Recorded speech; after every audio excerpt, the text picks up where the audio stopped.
Assalomu alaykum hurmatli YouTube kuzatuvchilari hamda kanalimiz obunachilari. Bugun Qur'on Mo'jiza kanalimizda qamariya oy yilini hisoblash to'g'risida qisqacha to'xtalib o'tmoqchimiz.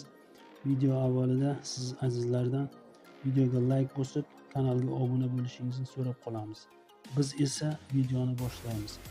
U quyoshni ziyo taratuvchi va oyni nur sochuvchi etgan hamda yillarning adadini va vaqt va zamonga doir hisobni bilishlaringiz uchun uni oyni manzillarga bo'lib o'lchab qo'ygan zotdir.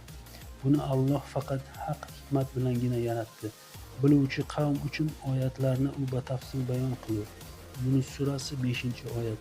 Biz oyni ham toki u eski xurmo butog'idek bo'lib egilib qolgunicha manzillarga botadigan qilib o'lchab qo'ygandirmiz. Yosin surasi 39-oyat. Yuqoridagi oyatlarning birinchisida Alloh oyning odamlar uchun yilni hisoblashlarida o'lchov vositasi bo'lishini ochiq-oydin vahiy qilgan.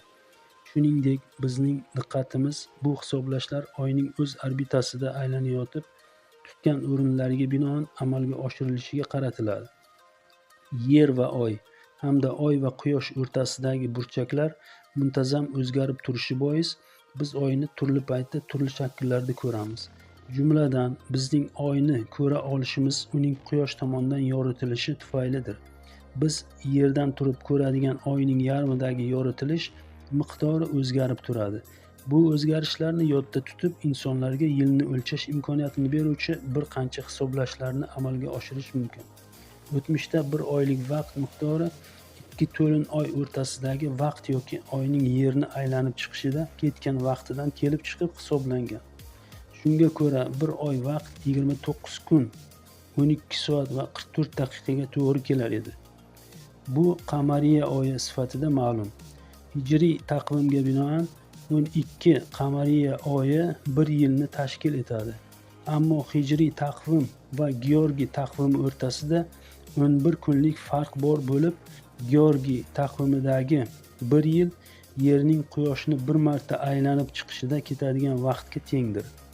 Endi e'tiborimizni boshqa bir oyatda bu farq haqida aytilgan xabarga qaratamiz. Ular g'orlarida 300 yil turdilar va yana 9 yilni ziyoda qildilar. Qahf surasi 25-oyat.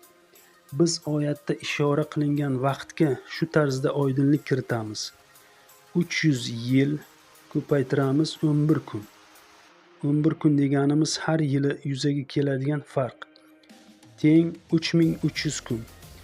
Bir quyosh yili 365 kun, 5 soat, 48 daqiqa va 45.5 soniyadan iborat ekanligini hisobga olsak, 3300 kun bo'lamiz 365.24 kun.